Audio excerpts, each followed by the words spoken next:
مفاجأة جديدة محتملة بشأن مصير طارق حامد خلال الموسم القادم.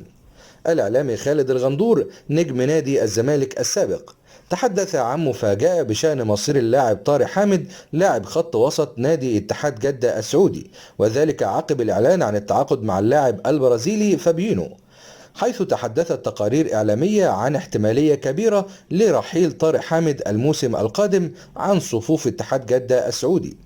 ولكن خالد الغندور كان له رأي آخر، وكتب خالد الغندور عبر حسابه على موقع التواصل الاجتماعي فيسبوك، كتب قائلا: معلوماتي البسيطة إن طارق حامد لن يرحل عن اتحاد جدة، وخروج اسم مفاجأة من القائمة قد يكون كورنوادو البرازيلي. وكان طارق حامد قد تعرض لإصابة قوية خلال الفترة الأخيرة مع فريقه، وذلك خلال مباراة الصفاقسي التونسي خلال البطولة العربية، وسيغيب اللاعب عن مباراة الشرطة العراقي غدا.